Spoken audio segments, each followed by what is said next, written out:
So welcome, Liz. Thank you. Well, go on. What was it like growing up with a dad that is a cop? You know, he was a cool dad. So you were bullied in school? Oh, I was. I was in the hospital with a injury for about 1.5 years where I couldn't walk from the waist down. Whoa. So I found myself in many relationships trying to fill the voids of community, but they were toxic. But no one pointed me to God. It forced me to say, okay, there has to be a God that's bigger than this out there. At least I'm happy that you can walk now. I know, thank you. My brother is 35. He's disabled. There's a capacity at which he grows at a slower rate, but I always say it's like a child in an adult body. You know what? If you don't like my brother, I don't like you. If you don't like me, no business. And guys, just to say, I literally just met Liz. I know. Open Chat Podcast.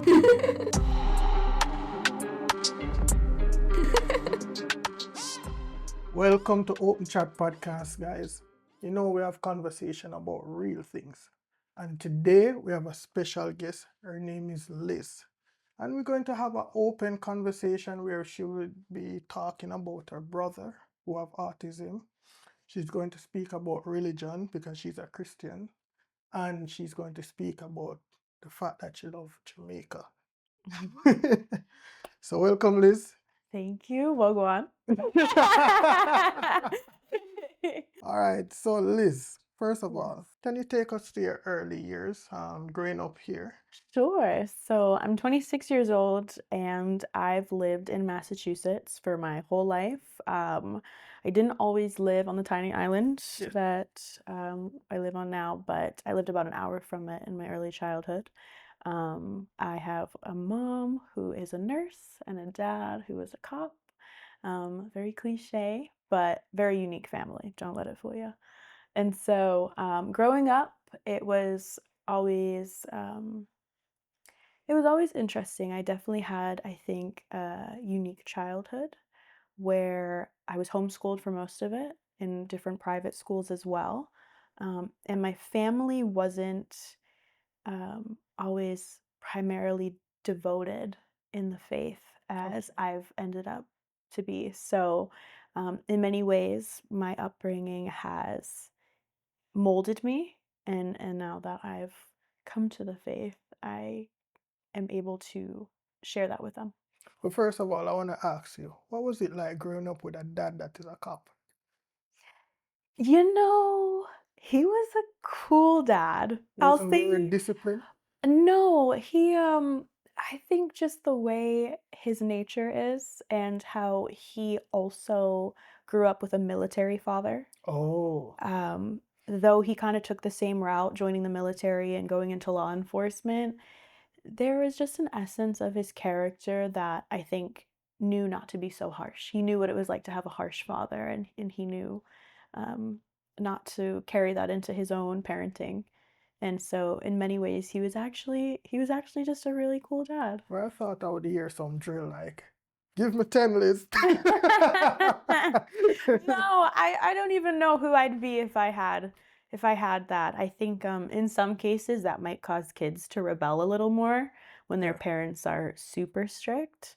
And in many ways my parents allowing me freedom and less pressure, I think built that trust Oh. that I had early on in high school. Like I knew I could count on them if I was in trouble. What was it like being homeschooled?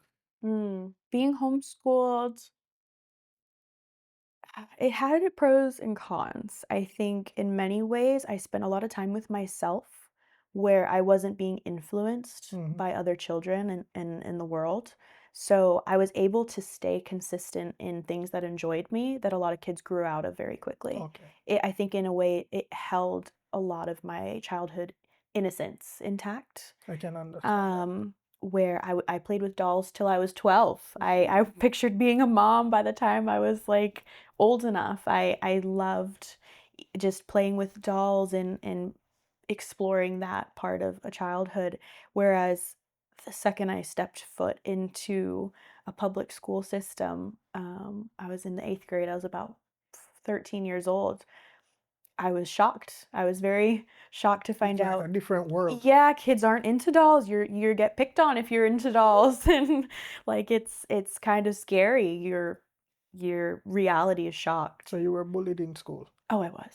Oh, Oh, I was. I what was it was. like? Um, it was interesting. I think I kind of expected it. Enough Disney movies prepared me for the idea that, like, if you're the new girl in school, you're probably going to be a walking target. Oh, But I stayed very to myself and I tried not to have problems knowing that. I yeah. was also really anxious, so I didn't want to cause no trouble, but it became inevitable because I didn't have equity there with people. And so it definitely it What did it cause you to be a bit more distant from others?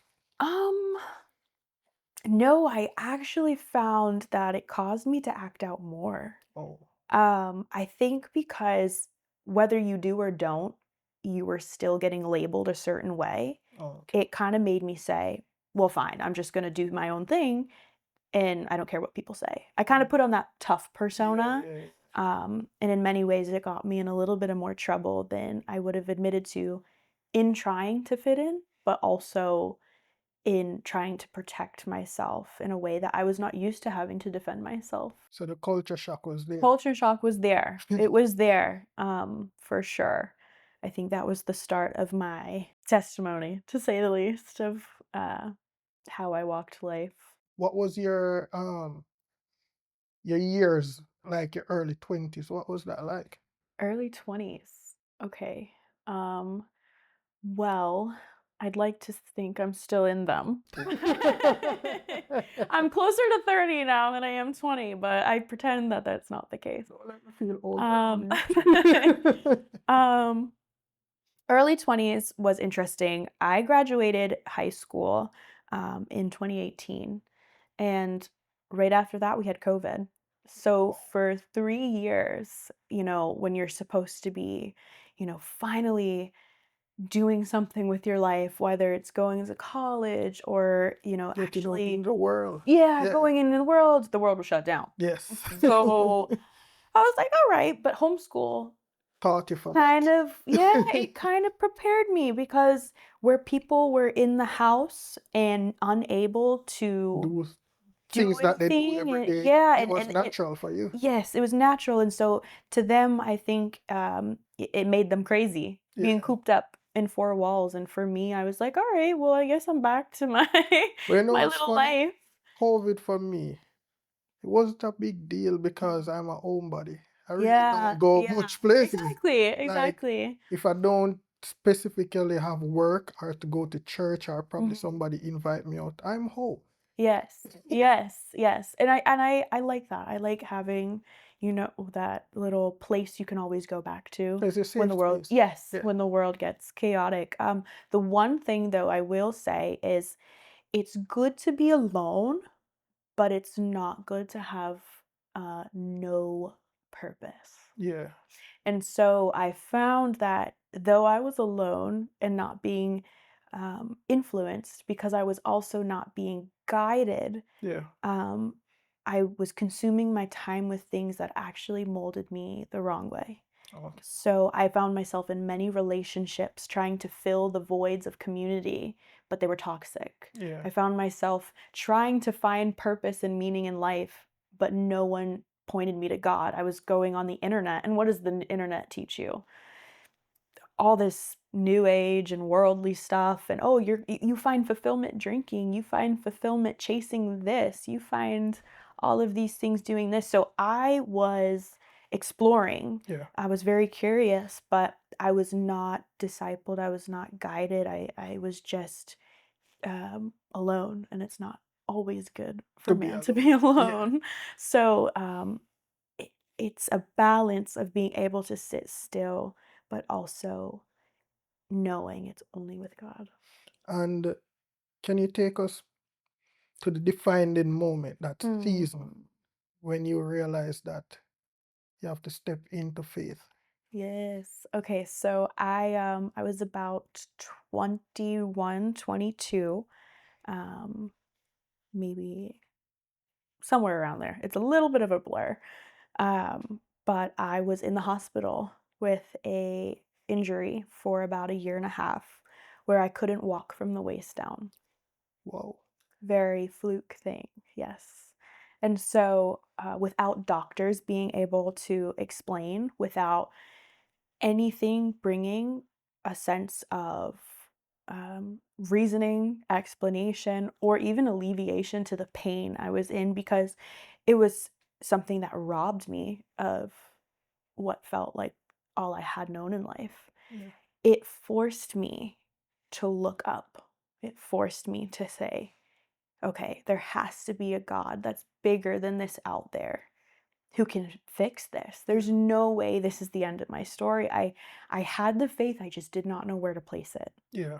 And so it wasn't until then that God really opened my eyes in that moment, and since then began my healing journey and my step into faith, where I got baptized and I met him, and I obviously can walk now and I'm good now, and I just give him the glory for that. And that's why I can't not include God in conversations. It's hard for me, I think, to uh, minimize exactly what he's done for me. And so I try not to force it down people's throat. I was just going to ask that.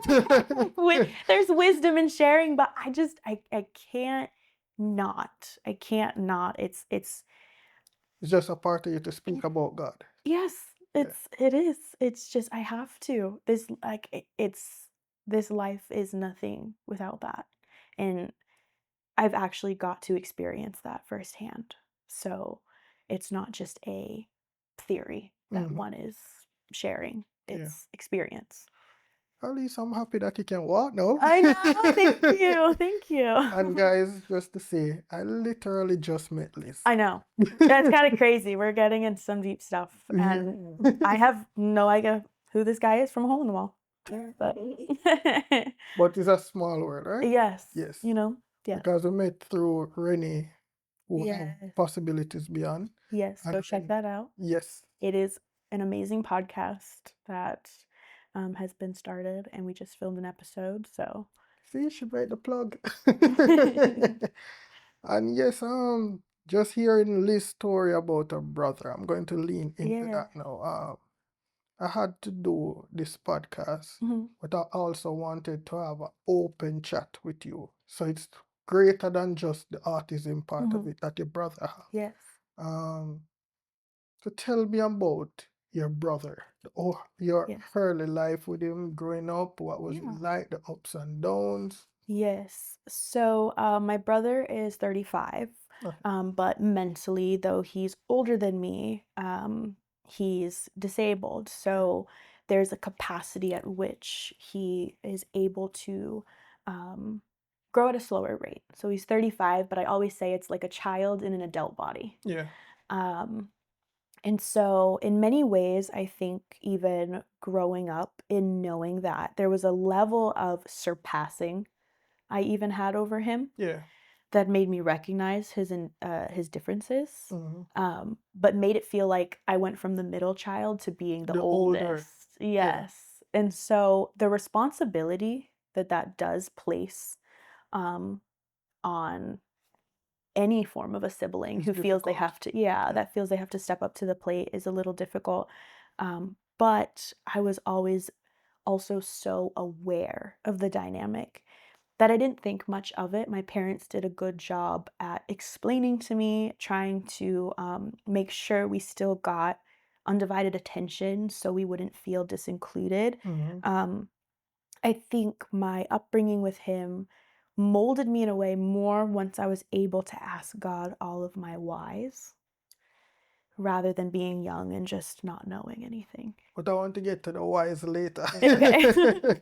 But what was a difficult part for you? Because I'm sure that at some point you felt like you had to be doing a lot and you can't do it for yourself because you have to do something for somebody else. Yes. So, um, it was difficult because I think inevitably as humans, we are selfish by nature. Yeah. We want the blissful life that feels good, and it revolves around all of our desires and Yeah. everything. And so when you're faced in a circumstance where you are unable to do what you want to do because of someone else, it can feel a bit punishing. Yeah. It can feel a little suffocating even, because you see other people and you begin to compare, Yeah. and you wrestle with, asking what your life is to be when it's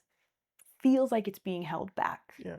Um, from a restriction, when in reality it's actually cultivating how to put someone before yourself. It's teaching you a selflessness, a sacrificial lifestyle Yeah. that becomes a blessing more than anything once you actually can perceive that to be. um I think growing up, it definitely made things difficult. I'd imagine it and compare it to like a new mom. A new mom who has a baby, and if her friends don't have kids and they're always inviting her out and saying, "Hey, I let's can't go." go. I Yeah. can't go, I have a kid. And you end up looking at this beautiful blessing and you're like, "Wait, now you're stopping me from all the You're fun things I cursing used the to child. do." Yeah. Like, wait a minute. And your blessing is becoming almost like bitter to you. It's like bittersweet. And I say that with any circumstances, but I guess even in this one being a child who's disabled, um, whether it's a brother, a sibling, a son, whatever the dynamic is, Yeah. having someone that takes away from what you desired your life to look like, your expectations, your freedom. So for you, it's like It's it robs you of your time. yes, it's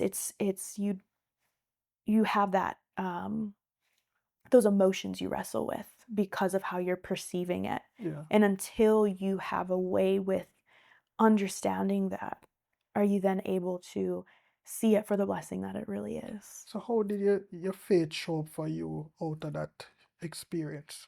So, because I wrestled so much,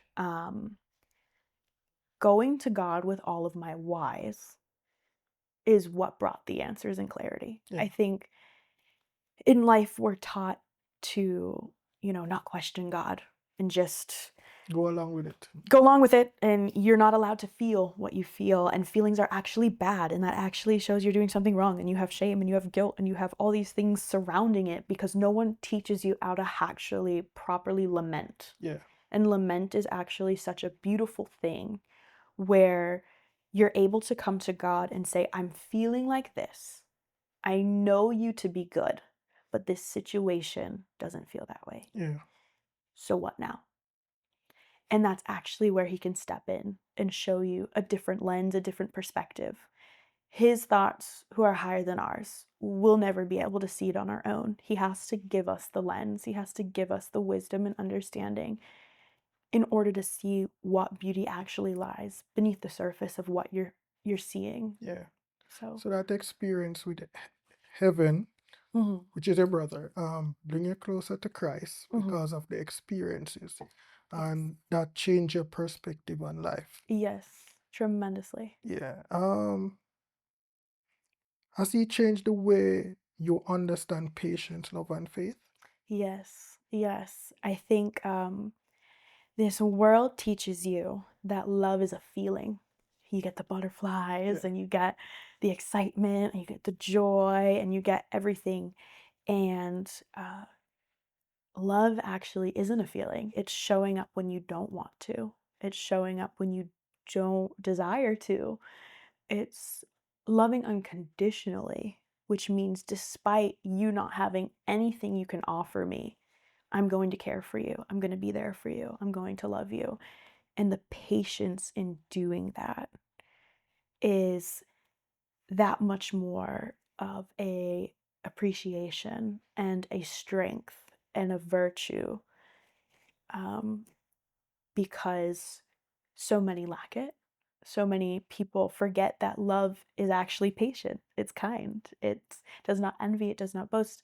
It's actually a part of love, Yeah. is Yeah. holding that patience. And so to have an experience and an opportunity where you are just inevitably forced to practice that, you begin to appreciate it when you recognize that's actually how God loves us. Because we put God through a lot. Yes. Yes, we do. Yes, we do. And we still do. And I'm saying all this, and I still ask God to work on me, and I still will get triggered. Yeah. I'll still get tested, and I still put him through a run for his money. But he paid it all. I would say one thing for me is that my family has incorporated God in everything for us. Like even growing up, we had prayer meeting every night. We read the Bible, we do chain prayers and so on. And I think 2 years ago, if I'm not mistaken, we extended to an online platform where families from different areas still hop on and we do it. And it's a changing process. Like, found myself start reading my Bible more, start praying a lot more, set alarms to make sure I read a verse in the morning. Don't get distracted by the phone first. Start the day right. There are times when you feel depressed and you probably don't want to speak to God, but then it's a process that you have instilled in you that even when you don't want to do it, you naturally want to do it. Yeah. So I do get where you're coming from. Yes, yes. And it's because it's a relationship and not religion. You know, it's not doing a bunch of things to get a certain result. Yeah.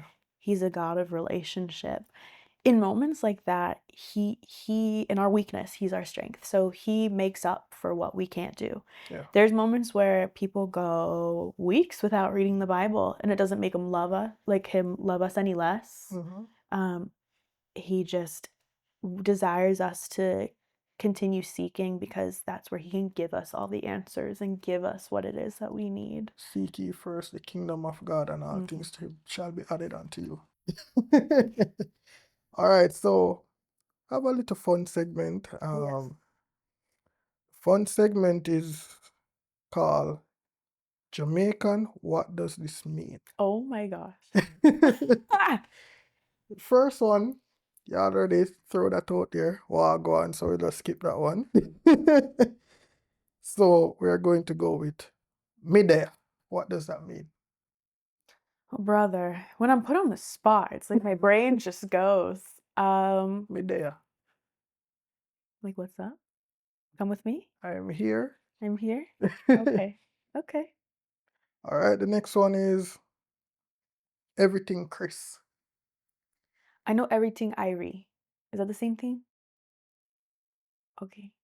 So Everything's good. yeah, man. That's everything Chris. So if you hear a Jamaican say everything Chris, you know that everything is good. Okay. It's crispy. It's nice. But Irish part is kind of weird because I don't think that's an everyday Jamaican thing to say. I think that's a tourist thing to say. Listen, I'm learning, and I'm learning through limited sources. Okay. Me soon come. I'm coming to you soon. I'll be there soon. Yeah. I'll be there soon. Yeah. You're good. How are you? Are you good? All right. Yeah. You should know a Jamaican. You know? And the last one is take it easy. Take it easy. Pretty straightforward. You know, it's some things that will catch me, like how you guys don't say bottle, you say buckle. Like, where'd the cake come from? I don't know. But let me tell you where the cake come from. It's the fact that we speak more closely to the British. And British would say bottle. Bottle, yeah. Bottle of water. Yeah, so Jamaicans, because we kind of say words straightforward, so when they hear buckle or bottle, it's sort of like they say buckle. Yeah, yeah. So it's fun. Bottle of water. Yeah. And Jamaicans would say water. Yes, yes. I love the passion behind the language. I do. I know that you know some of these phrases. I heard that you recently get a pair of Clarks. Yes. Oh my goodness. All right. I got pink ones. I found out they were like, the Jamaican thing. Yes, the shoe, the national shoe. And I was like, well, I can't not have one. And so I got pink ones, of course, because it wouldn't be me if I didn't. So you feel like you're ingratiate yourself into the culture. Oh, absolutely. I just think that it teaches me so much to be able to explore different cultures and without getting mixture in their belief. Yeah. I think, you know, culture is so valuable. Like to be able to see each other's differences, And but I come appreciate it. and appreciate it and come together in unity. It just shows God is so multifaceted. Like it's not just black and white. He has so many multi facets to him and how he's created people and cultures and things. It's diverse. So we all So can believe in diverse. the same thing and still have certain differences that make us unique. Yes, Yeah. yes. Like your food is different than here and it's delicious.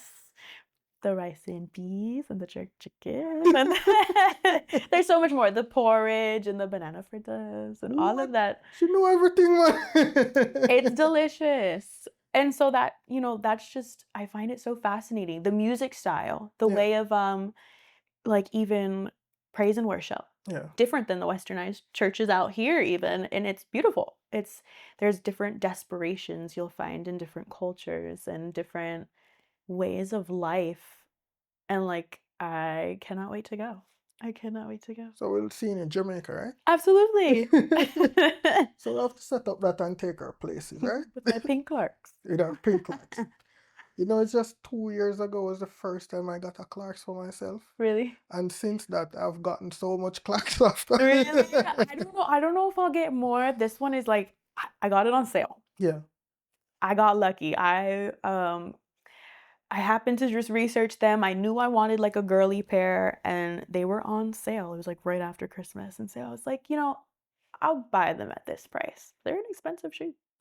So I splurged for that one. So you clearly have a love for Jamaica. hmm Where does that connection come from? My community.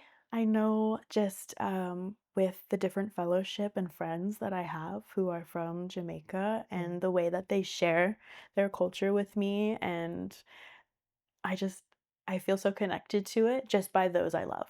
Just give Like you an intrigue. yes, simply just by like if I love this person, I want to love what they love too. And Yeah. if they take pride in their culture, their background and where they come from, like I want to know all about it. Like I'm genuinely invested. And so in many ways I've been able to do that even beyond Jamaica where I go to a non-denominational church Yeah. here, and it's not labeled anything, but it is primarily a like Brazilian based. The pastor and his parents and everything. It started off as kind of like a Brazilian church, Yeah. in a living room until it expanded to what it is now. And I think having him as my pastor and seeing Brazil's zeal and Brazil's culture and how they do things and the food they have, which Mm. is really good too. Um, I got more invested and I like learning it and I've picked up a couple like Portuguese slang and different Nice. things like that. So I think it's a part of just my curiosity of just wanting to see what else is out there because there's so much. There's so much. So how does our culture influences your personality or even your Mm. values?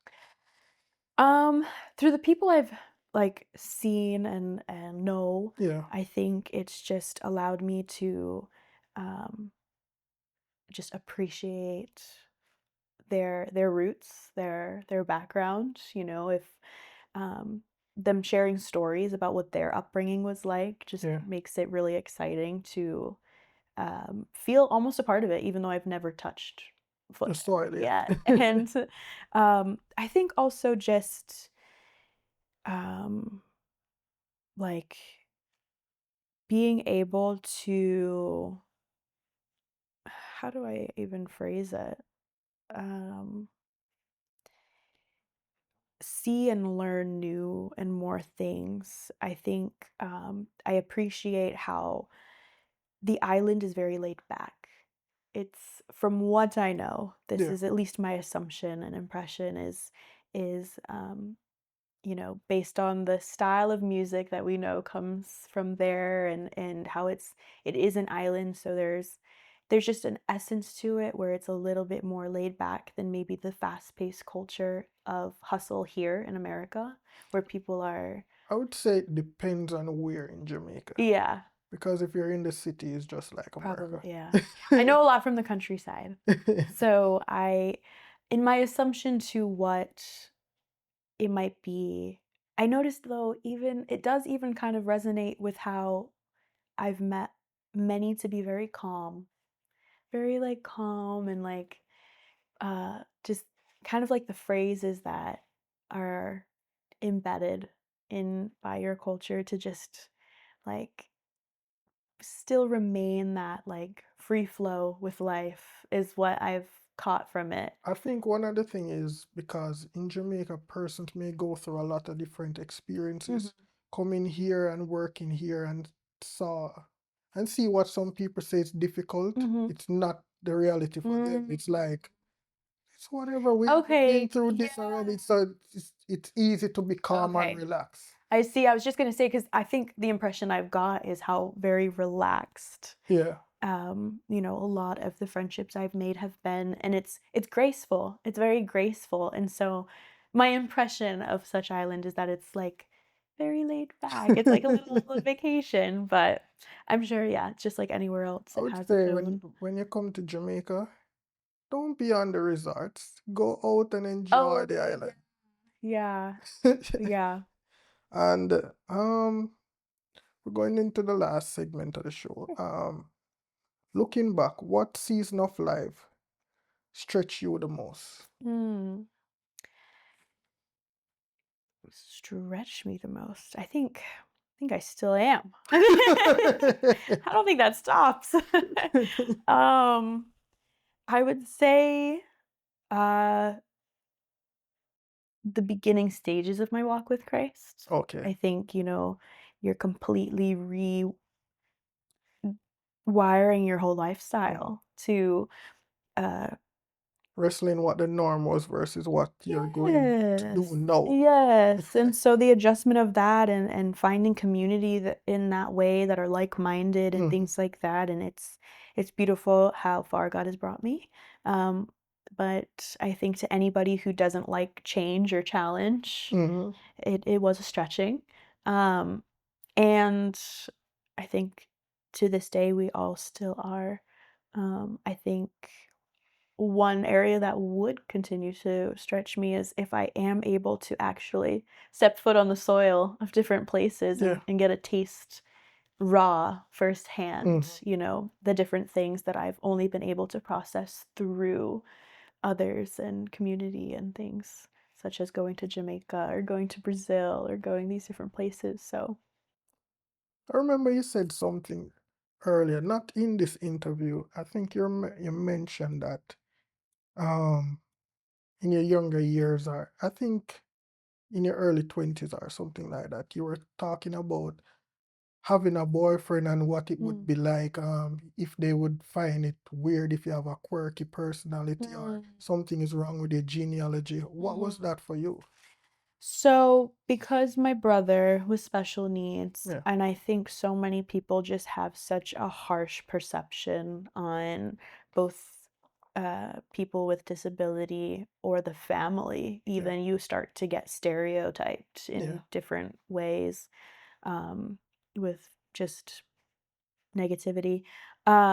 I built up that fear. I built up that fear of not being able to be accepted the way that I've seen it become hard for even my brother to be or my family to be. And so I thought even me as a person couldn't even find that.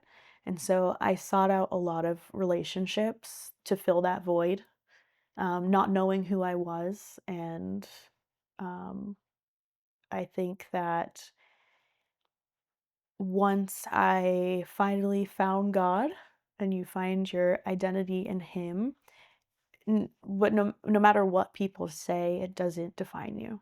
It's something that I had to grow, and I think I still am growing in. I don't think anybody likes persecution or assumptions or lies or drama or anything like that. But you build the tough skin on that. I definitely was nervous about finding a man who would be able to see me for me, but also accept my family as well and what comes with marrying into my Yeah. family. You know, I come with a brother who I may be the caretaker of when my mom's old, or Yeah. I may have to just navigate this dynamic for what it is now. Would that influence them to perceive me a type of way if I'm quirky? Would they think that I have something wrong with me? A whole bunch of thoughts and questions and insecurities that I didn't have the answers for or the clarity from God at the time about, because I was so young, before I really came into the faith, that used to bother me. But I am glad that that's not the same place Not that reality anymore. yeah, it's almost like you build that, like, you know what? If you don't like my brother, I don't like you. I mean, I love you, don't get me wrong. We're supposed to love everybody. But it's the sense of like, okay, you're not for me. So in Jamaican language, you say, You're not for me. if you don't like me, no business. Yeah, I can't be bothered. Can't be bothered. But I'm happy you came in Christ. You get a better understanding of the realities of life, and the thinking that you had is not, it probably still persists, but it's not at the forefront of your Yes. You'll always be faced with different triggers that will pop up, whether it's from the past or new ones, yeah. you know, and God will Every always day is a new day, so right, something right, new. exactly. So we're always being stretched. Yeah. But you can say by testimony, by the faithfulness of God, that you're never going to be the same person you were. You won't. I look back and I'm definitely not. So, yeah. We're going to give Liz an honorary Jamaican pass. Here's the invisible. Oh, thank you. Thank you. Yeah, man. Well, thank you, Liz, for being on Open Chat Thank Podcast. I you. really Thank appreciate you. it. And guys, remember to like, share, and subscribe, because it helps the platform grow. And the more persons see the video, the more Open Chat grows. Thank you again, Liz. Thank you for having me. Thank you. We out. Open Chat Podcast.